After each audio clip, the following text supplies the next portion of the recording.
வணக்கம். நான் ருத்ரவிநாயக பாண்டியன். எனக்கு ஜோதிட ஞானம் மற்றும் ஆன்மீக அறிவை வழங்கிய பிரபஞ்ச பேராற்றல் மற்றும் இயற்கைக்கு நன்றி தெரிவித்து இந்த பதிவினை வழங்குகின்றேன்.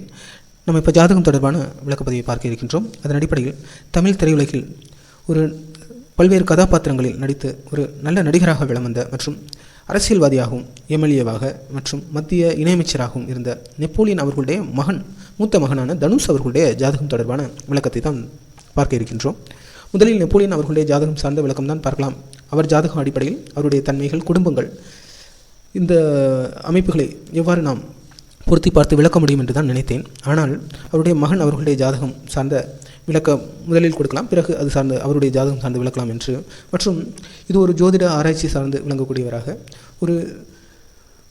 இந்த துறையில் இதுபோன்று வாழ்வியல் சார்ந்து இருக்கக்கூடியவர்களுக்கு இந்த ஜோதிடத்தில் என்னென்ன அம்சங்களை பொருத்தி பார்த்து அதன் மூலமாக ஒரு ஜோதிடத்தில் ஒரு தெளிவு பெற முடியும் மற்றும் இவருக்கு ஜோதிடம் சார்ந்து இவருடைய வாழ்வியல் தீர்வுகளை எந்த அளவுக்கு விளக்க முடியும் என்பதே ஒரே நோக்கமாகவும் மற்றும் மற்றபடி அவர் மருத்துவம் சார்ந்த தீர்வுகளை எடுத்துக்கொண்டிருக்கின்றார்.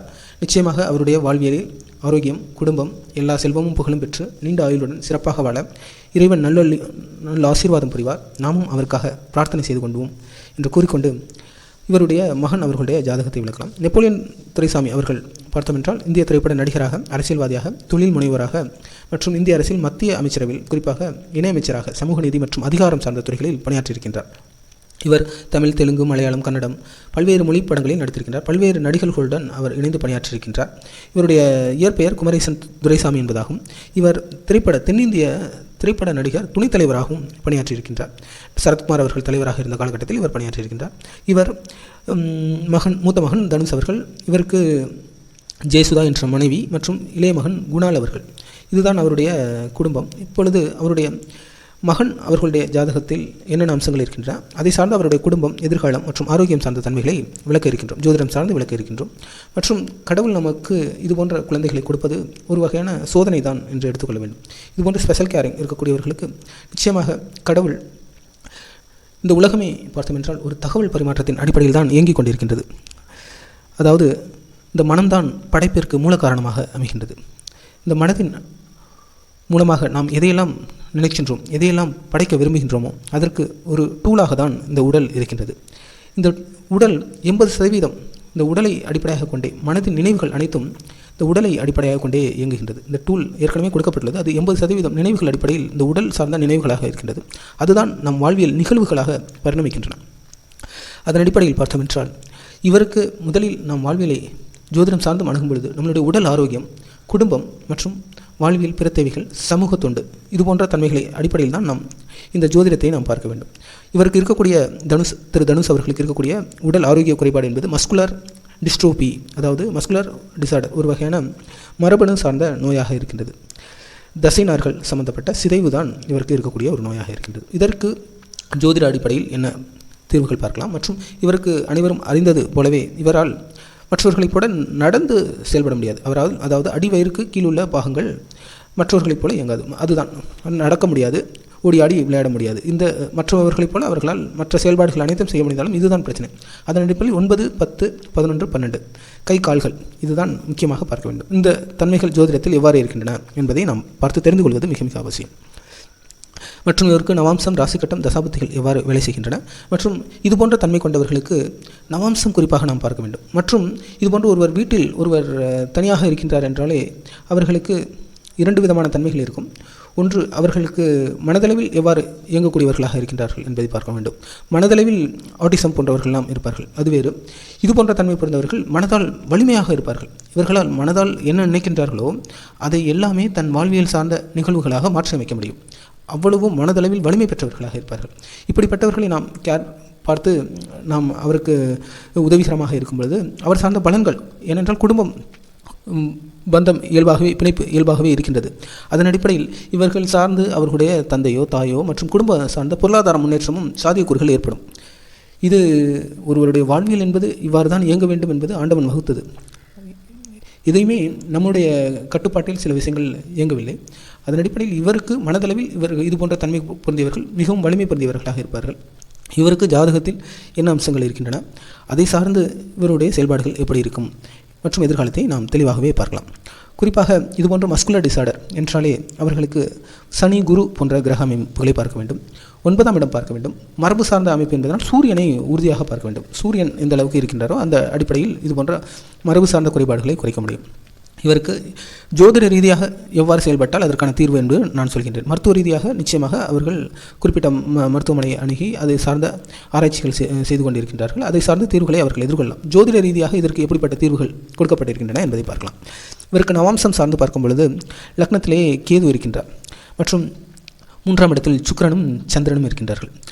5ஆம் இடத்தில் செவ்வாய் ஆட்சியாக மற்றும் 6ஆம் இடத்தில் புதன், 7இல் சனியும் ராகுவும் மற்றும் 8ஆம் இடம் மாந்தி, 9ஆம் இடம் குரு, 11ஆம் இடம் சூரியன் நீச்சமாக இருக்கின்றார். நான் குறிப்பிட்டேன் 9, 10, 11, 12ஆம் இடங்களை நிச்சயமாக பார்க்க வேண்டும்.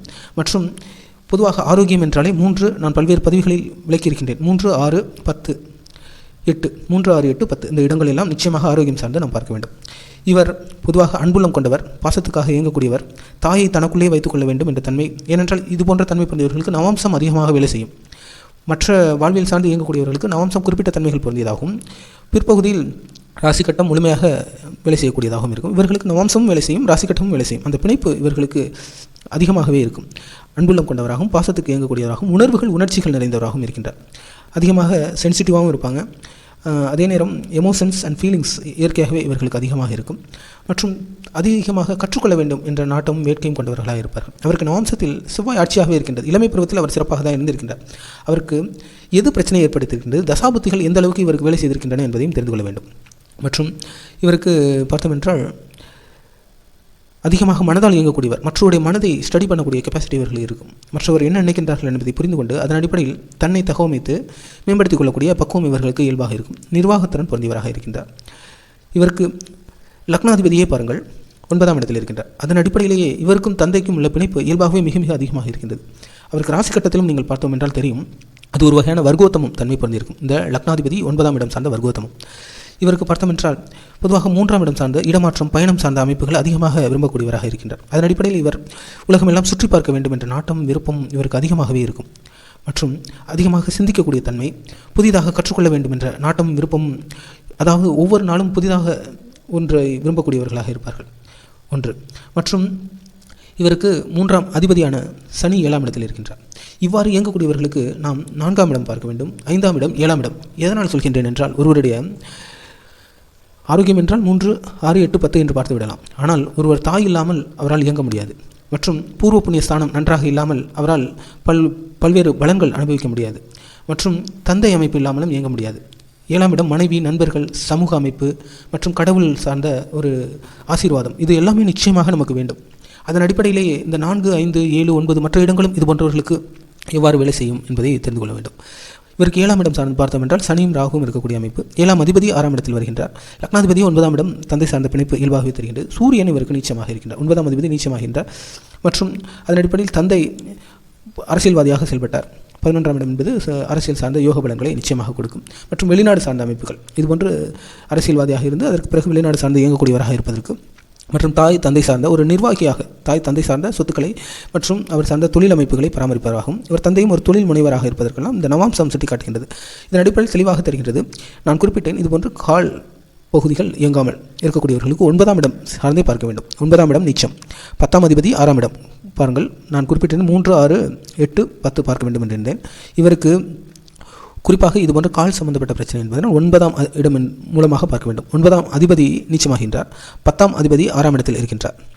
மற்றும் 11ஆம் இடம், 11ஆம் அதிபதி அவருக்கு 3ஆம் இடம் சார்ந்து இருக்கின்றார். 3 இந்த தொடர்புகள் இருக்கின்றது. 3, 6, 10 தொடர்புகள் இருக்கின்றது. மற்றும் 12ஆம் அதிபதி சிறப்பாக இருக்கின்றார். ஆட்சியாகவே செவ்வாய் இருக்கின்றார். மற்றும் இவருடைய 8ஆம் அதிபதியான சந்திரனும் 3ஆம் இடம் இருக்கின்றார்.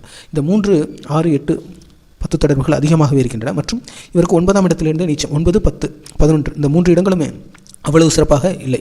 9ஆம் அதிபதி நீச்சம், 10ஆம் அதிபதி 6ஆம் இடம், 11ஆம் அதிபதியும் பார்த்தோம் என்றால் 3ஆம் இடம் சார்ந்து வருகின்றார். இந்த தன்மைகள் பொருந்தியவராக இருக்கின்றார். மற்றும் ராசி கட்டம் அடிப்படையில் அவர் உத்திரம் 3ஆம் பாதம் நட்சத்திரத்தில் கன்னி ராசியில் துலாம் லக்னத்தில் வளர்பிறையில் தான் பிறந்திருக்கின்றார். இவருக்கு லக்னத்திலிருந்து 2ஆம் இடத்தில் மாந்தியும், 5ஆம் இடத்தில் கேதுவும், 6ஆம் இடத்தில் குரு ஆட்சியாக வக்கரமாக இருக்கின்றார். 7ஆம் இடத்தில் சனி நீச்சமாக, 9ஆம் இடத்தில் சுக்கிரனும் செவ்வாயும், 10ஆம் இடத்தில் சூரியனும், 11இல் புதன் ராகுவும், 12ஆம் இடம் சந்திரன் மறையக்கூடிய அமைப்பு. உயர் வாழ்க்கை வாழக்கூடியவராக விரும்பக்கூடியவராக இருக்கின்றார். ஹை ஆப்டிடியூட் ஆப்டிடியூட் ஸ்கில்ஸ் வந்து ரொம்ப அதிகமாக இருக்கும். நல்ல ஆடை அலங்காரம் ஆபரணம் சார்ந்த பிரியம் கொண்டவராகவும் அது சார்ந்த நாட்டம் கொண்டவராகவும் மற்றும் அதை வடிவமைக்கக்கூடிய திட்டமிடக்கூடிய டிசைன் கெப்பாசிட்டிஸ் எல்லாம் இவருக்கு இயல்பாகவே இருக்கும். மனதால் அதிகமாக நுட்பமாக அணுகக்கூடிய தன்மை இவருக்கு இயல்பாகவே இருக்கும். நல்ல நிர்வாகத்திறன் பொருந்தியவராக இருக்கின்றார். இவருக்கு தெளிவாகவே தெரிகின்றது, இவர் 4ஆம் அதிபதி நீச்சமாகி 7ஆம் இடத்தில் வருவது, இவருடைய தாய் ஒரு அதிகமான மத நம்பிக்கை மத ஈடுபாடுகள் கொண்டவராக இருப்பார். மற்றும் இவர் தந்தை அவருக்கு 9ஆம் இடம் சுக்கிரன் செவ்வாய் இருக்கின்றது. தந்தை ஒரு நடிகராக இருக்க வேண்டும் என்றால் நான் பல்வேறு நடிகர்கள் ஜாதகம் விளக்கி இருக்கின்றேன். சுக்கிரன் செவ்வாய் மிக மிக அவசியம் நடிகராக திரைத்துறையில் சாதிக்க வேண்டும் என்றால். சுக்கிரன் செவ்வாய் மற்றும் கேது ராகு சார்ந்த தொடர்புகள். அதன் அடிப்படையில் இவருடைய தந்தை 9ஆம் இடத்திலே சுக்கிரன் செவ்வாய் இருக்கின்றார்கள். அதன் அடிப்படையில் நடிகராக 9ஆம் அதிபதி 11 அவர் ஒரு தொழில் முனைவோராக இருப்பது, வெளிநாடு சார்ந்து இயங்கக்கூடிய ஒரு அரசியல்வாதியாக இருந்திருக்கின்றார். பிறகு தொழில் முனைவராக எல்லாம் செயல்பட்டிருக்கின்றார். மற்றும் இந்த தன்மைகள் எல்லாம் இருக்கின்றது. இவருடைய சகோதரர் 3ஆம் அதிபதி 6ஆம் இடத்தில் ஆட்சியாக வருகின்றார். அதன் அடிப்படையில் இளைய சகோதரர் அமைப்புகளும் சிறப்பாக இருக்கின்றது. அவரும் நிர்வாகம் சார்ந்த பேங்கிங் தொடர்பான அமைப்புகள் தொழில்நுட்பம் சார்ந்து எல்லாம் சிறந்து விளங்க முடியும். மற்றும் அவரால் இசைத்துறையில் சாதிக்க முடியும். இசை, நடிப்புத்துறை, கலைத்துறை சார்ந்த ஈடுபாடுகள் நிச்சயமாக அவருக்கும் கை கொடுக்கக்கூடியதாக இருக்கும். மற்றும் சட்டம் சார்ந்த தொடர்புகள், விவசாயம் சார்ந்த தொடர்புகள்லாம் சிறப்பாக இருக்கக்கூடியதாக அவர்களுக்கு தென்படுகின்றது. மற்றும் இவருக்கு எதனால் திருமணம் அரங்கேறியது என்று பார்த்தோம் என்றால், ஒரு 7ஆம் இடம் சார்ந்த ஒரு நீச்ச கிரகம் வந்துவிட்டாலே அவர்களுக்கு திருமணம் சார்ந்த யோகம் இயல்பாகவே இருக்கின்றது. மற்றும் அது மட்டும் என்று சொல்ல முடியாது, அது சார்ந்த தசாபதிகள் உங்களுக்கு சரியாக வரும் பட்சத்தில் நிச்சயமாக அவர்களால் திருமணம் ஏற்பாடுகள் செய்ய முடியும். அதன் அடிப்படையில் இவருக்கு 7ஆம் இடத்தில் சனி நீச்ச யோகம் பொருந்திருக்கின்றார். மற்றும் இதன் அடிப்படையில் அந்த தசாபதிகள் அவருக்கு அந்த கால சூழல் ஏற்படுத்தி கொடுத்திருந்தால் நிச்சயமாக அவருக்கு திருமணம் அமைப்புகள் வலுப்படக்கூடியதாக இருக்கும். மற்றும் இவருக்கு குழந்தை பலன்கள் எல்லாம் இருக்குமா ஜோதிட ரீதியாக பார்க்க முடியுமா என்றால், நிச்சயமாக குழந்தை பலன்கள் 5, 7, 9ஆம் இடம் குரு எவ்வாறு இருக்கின்றார் என்பதை பொறுத்து அமையும். பொதுவாக குரு இவருக்கு நன்றாகத்தான் இருக்கின்றார். இருந்தாலும் அவர் 6ஆம் இடம் சார்ந்து இருக்கின்றார். மற்றும் இவருக்கு 5ஆம் இடத்தில் கேது இருக்கின்றார். அதன் அடிப்படையில் குழந்தை சார்ந்த கவலை, இயக்கம் மற்றும் தந்தை இவரை நினைத்து இயங்கக்கூடியது, இது போன்ற தன்மைகள் எல்லாம் இருக்கத்தான் செய்கின்றது. மற்றும் 5ஆம் அதிபதியும் நீச்சமாக இருக்கின்றார். 5இல் கேது, 5ஆம் அதிபதி நீச்சம். மற்றும் 7ஆம் இடத்தில் நீச்ச யோகம் இருக்கின்றது. அதன் அடிப்படையில் இவர் மனைவி சார்ந்து நிச்சயமாக இன்று நவீன சிகிச்சைகள் மருத்துவத்துறை எவ்வளவோ ஒரு உச்சத்திற்கு சென்று கொண்டிருக்கின்றது. நவீன சிகிச்சைகள் அடிப்படையில் சாத்தியக்கூறுகள் இருக்கத்தான் செய்கின்றன. ஆனாலும் 5ஆம் இடம் நீச்சம், 5ஆம் இடத்தில் கேது வருவது அது சார்ந்த கவலைகள், பிரச்சனைகள் இருக்கத்தான் செய்யும். 9ஆம் இடம் இவருக்கு சிறப்பாகவே இருக்கின்றது. 9ஆம் இடத்தில் இவருடைய லக்னாதிபதி 9, அதுதான் குறிப்பிட்டேன். இவருக்கும் தந்தைக்கும் உள்ள பாச பிணைப்பு இவருக்கு நவம்சத்திலும் சரி ராசி கட்டத்திலும் சரி லக்னாதிபதி 9ஆம் இடம் சார்ந்த அந்த தொடர்பு காட்டுகின்றது. மற்றும் இவர் தாய் இவரை சார்ந்து இயங்கக்கூடியதற்கு இந்த லக்னத்திலே வரக்கூடிய கேது நவம்சம் மற்றும் ராசி கட்டத்தும் இருக்கக்கூடிய அமைப்பு மற்றும் மனைவி சார்ந்த யோகங்கள் இருக்கின்றது. ஆனாலும் இவருக்கு 7ஆம் அதிபதி 9ஆம் இடம் ராசி கட்டம் சிறப்பாக இருக்கின்றது. ஆனால் நவம்சத்தின் அடிப்படையில் இவருக்கு திருமண யோகத்தில் இருக்கக்கூடிய சில சர்க்கிள்கள் எல்லாம் தென்படத்தான் செய்கின்றது. என்றால் நவம்சத்தில் 7ஆம் அதிபதி 6ஆம் இடத்தில் வருகின்றார். சனி ராகு தொடர்புகள் இதெல்லாம் திருமண பந்தத்தில் சில சர்க்கிள்களை கொடுப்பதற்கு சாத்தியக்கூறுகள் இருந்தாலும் கூட, ஆனாலும் ராசி கட்டத்தில் ஒரு நீச்ச யோகம் இருக்கின்றது. அதன் அடிப்படையில் மனைவி இவர் சார்ந்த ஒரு பந்த பிணைப்பு வலுப்படுவதற்கு சாத்தியக்கூறுகள் இருக்கத்தான் செய்கின்றன. மற்றும் இவருக்கு தசாபதிகள் சார்ந்த பலன்கள் எவ்வாறு இருக்கின்றன. இப்பொழுது கூட ஒரு ரீசெண்டாக நாம் செய்திகள் பார்த்துருப்போம். இவருடைய மனைவி அவருடைய சொந்த ஊருக்கு திரும்பி மீண்டும் வந்திருக்கின்றார் என்று பதிவுகள் எல்லாம் நாம் பார்த்திருந்தோம். அதன் அடிப்படையில் தசாபதிகள் சார்ந்த அமைப்புகள் எவ்வாறு இருக்கின்றது என்று பார்த்தோம் என்றால், முதலில் சூரியன் திசை முதலிலே சூரியன் நாம் நவம்சம் பார்க்க வேண்டும் என்று சொல்வதற்கு காரணமே அதான். சூரியன் இவருக்கு இங்கு ராசி கட்டத்தில் 10ஆம் இடத்தில் இருந்தாலும் அவருக்கு நவம்சத்தில் சூரியன் நீச்சமாக இருக்கின்றார். அவருக்கு பிறந்ததே சூரியன் நீச்ச காலகட்டத்தில் தான் பிறந்திருக்கின்றார். நவம்சத்தின் அடிப்படையில் அது அவருக்கு நல்ல பலன்களை நிச்சயமாக தராது. மற்றும் இவருக்கு பார்த்தோம் என்றால் சந்திரன் காலகட்டத்தில் அந்த கடைசி காலகட்டத்தில் அவருக்கு பிரச்சனைகள் ஏற்பட்டிருக்கின்றன. சந்திரன் அவருக்கு நவம்சத்தை பொறுத்தவரை அஷ்டமாதிபதி. இவருக்கு சந்திரன் இங்கு விரயம் ஸ்தானத்தில் இருக்கின்றார். 12ஆம் இடத்தில் விரயம் ஸ்தானம். அதன் அடிப்படையில் கை கால்கள் சார்ந்த பிரச்சனைகள். 10ஆம் அதிபதி 12இல் மறைகின்றார். அதன் அடிப்படையில் இந்த பிரச்சனைகள் எல்லாம் வந்திருக்கின்றன. அடுத்து செவ்வாய் ஓரளவு ஆட்சியாகத்தான் நவம்சத்தில் இருக்கின்றார். ராசி கட்டத்திலும் சிறப்பான நிலையிலே இருக்கின்றார். ஆனாலும் செவ்வாய் இவருக்கு 9ஆம் இடம் சார்ந்து வருவதனாலும் மற்றும் அவர் இடமாற்றம் பயணம் சார்ந்த அமைப்புகளை அதிகம் விரும்பக்கூடியவராக இந்தியாவிலிருந்து அவர் வெளிநாடு சார்ந்து அமெரிக்காவில் வாழக்கூடிய சூழலை ஏற்படுத்தி கொடுத்திருக்கின்றது. அதற்கடுத்து தற்பொழுது ராகு திசை தான். அவருக்கு 2035 வரை ராகு திசை. இந்த ராகு அவருக்கு 11ஆம் இடம் வெளிநாடு, சிறப்பான பலங்கள், அதிகமாக கற்பனை திறன்களை கொடுக்கக்கூடியவர், அதிகமாக நினைவாற்றல், நிறைய ஆர்ட் ஒர்க்கு, பெயிண்டிங் மற்றும் கலைநுட்பமாக செயல்படக்கூடிய தன்மைகளை, உயர் ஆராய்ச்சி சார்ந்த தன்மைகள், மனதளவில் சுய சிந்தனைகளை மேம்படுத்தக்கூடிய பலன்களை எல்லாம் நிச்சயமாக கொடுப்பார். மற்றவருடைய அறிவுத்திறனை பொருத்தி பார்த்து அதன் அடிப்படையில் மற்றவருடைய அறிவை இவருக்கு அதிகமாக கம்பேரிசன்ஸ் இவருக்கு பொதுவாகவே இருந்து கொண்டே இருக்கும். நல்ல ஆப்டிடியூட் ஸ்கில்ஸ் இருக்குது. கம்பேர் பண்ணி அதன் அடிப்படையில் தன்னை மேம்படுத்தி கொண்டு வெளிப்படுத்தி காட்டுக்கொள்ள வேண்டும் என்ற நாட்டமும் வேட்கையும் இயல்பாகவே அந்த விருப்பங்கள் எல்லாம் இருக்கும். இந்த ராகு இவருக்கு எப்படி வேலை செய்வார் என்றால் அவருடைய இருக்கும் இடத்துக்கும் வேலை செய்வார். அதாவது 11ஆம் இடத்தில் இருந்தாலும் 5ஆம் இடத்தையும் அவர் நிச்சயமாக இந்த ராகு குறிப்பாக துலாம் லக்னமாக இருப்பதனால் அதற்கு வேலை செய்வார். அதன் அடிப்படையில் பூர்வ புண்ணிய பலன்களை அனுபவித்துக் கொண்டிருக்கின்றார். 11ஆம் இடம் சார்ந்து வெளிநாடு சார்ந்து இயங்கக்கூடியவராக இருக்கின்றார். இந்த ராகு அவருக்கு ஓரளவு நிச்சயமாக பெரிய அளவுக்கு கெடுதல் பலன்களை கொடுக்க மாட்டார். ஆனால் எந்த தசாபதிகள் சென்று கொண்டிருக்கின்றன என்பதை பார்க்கலாம். ராகு சார்ந்து பார்த்தோம் என்றால் அவருக்கு சுயபுத்தி 2020 மற்றும் குரு புத்தி 2022 வரை இருந்திருக்கின்றது. சனி புத்தியில் தான் அவருக்கு பிரம்மாண்டமாக ஒரு திருமணம் அரங்கேறியது. ராகு சனி நீங்கள் பாருங்கள், இவருடைய ஜாதகத்தை விளக்குவதற்கு முக்கியமான காரணமே இந்த தொடர்புகள் எவ்வாறு நம் ஜோதிட அடிப்படையில் அணுக முடியும் என்பதற்காக தான். ராகு சனி தான் அவருக்கு 7ஆம் இடத்தில் இருக்கின்றார்கள். அதன் அடிப்படையில் ஒரு பிரம்மாண்டமான ஒரு இது போன்ற ஒரு திருமணத்தை அரங்கேற்ற வேண்டும் என்று நினைப்பதற்கு காரணம் அவருடைய ராகு சார்ந்த சனி புத்தி. நவம்சத்தில் 7ஆம் இடத்தில் ராகு சனி இணைந்திருக்கின்றார்கள். மற்றும் இவருக்கு ராசி கட்டத்திலும் சனி அவருக்கு நிச்சயமாக 7ஆம் இடத்தில் திருமண யோகத்தையும் கொடுத்திருக்கின்றது. நவம்சம் அடிப்படையாக மட்டுமே சொல்ல முடியாமல் ராசி கட்டத்தையும் சேர்த்து பார்க்கும் பொழுது இவருக்கு திருமண யோகம் என்பது இந்த காலகட்டத்தில் எவ்வளவு சிறப்பாக அமைந்திருக்கின்றது என்பதை பாருங்கள்.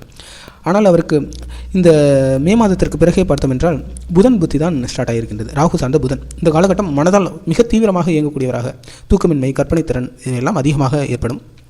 இந்த கால சூழலில் மனைவி அவர் எதற்காக சற்று காலம் பிரிந்திருந்தார் என்றால் இவருக்கு நவம்சத்திலே பாருங்கள் 7ஆம் அதிபதியான புதன் 6ஆம் இடத்தில் இருக்கின்றார். அதன் அடிப்படையில் இது போன்ற பிரிவுகள் எல்லாம் இருக்கத்தான் செய்யும். ராகு புதன் நவம்சத்தின் அடிப்படை ஏனென்றால் இவர்களுக்கு நவம்சம் அதிகமாக வேலை செய்யும் என்று குறிப்பிட்டிருக்கின்றேன். அதன் அடிப்படையில் ராகு புதன் சார்ந்த பிரிவுகள் சற்று இருக்கும்.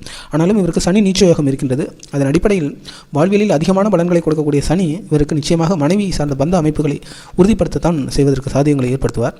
2035 வரை இவருக்கு சிறப்பான தன்மைகள் பொருந்திருக்கின்றது. இவருக்கு எதை இவர் வலுப்படுத்த வேண்டும்? இவருக்கு அனைத்து கிரகங்களும் நன்றாக இருந்தாலும் இந்த 9ஆம் இடம் என்பது நவாம்சத்தில் சூரியனும் மற்றும் சனி, இந்த 2 கிரகங்கள், சூரியன் சனி என்றாலே அதிகமான கடந்த கால நினைவுகளை இவர்கள் 2 வகையாக வேலை செய்வார்கள். ஒன்று அதிகமான கடந்த கால நினைவுகளை அதன் அடிப்படையில் இயங்கக்கூடியவர்களாகும். சில சமயம் அந்த மெமரிஸ் அதிகப்படியான ஒரு மெமரிஸ் இருக்கும். சம்டைம்ஸ் வந்து மெமரிஸே இல்லாமல் ஒரு பிளாங்க் ஸ்டேட்டில் இருப்பாங்க. இது மாதிரி தான் இவர்களுடைய தன்மை பொருந்தியதாக இருக்கின்றது. இவ்வாறு சூரியன் சனியும் என்றாலே இதுதான் அந்த முரண்பாடுகள். அதாவது கடந்த காலத்துக்கும் நிகழ்காலத்துக்கும் இருக்கக்கூடிய ஒரு தன்மைகளை அவர்களால் பிரித்து பார்த்து பகுத்தாராய்ந்து செயல்பட தெரியாது. அதன் அடிப்படையில் சூரியனும் நீச்சம், சனியும் நீச்சம்.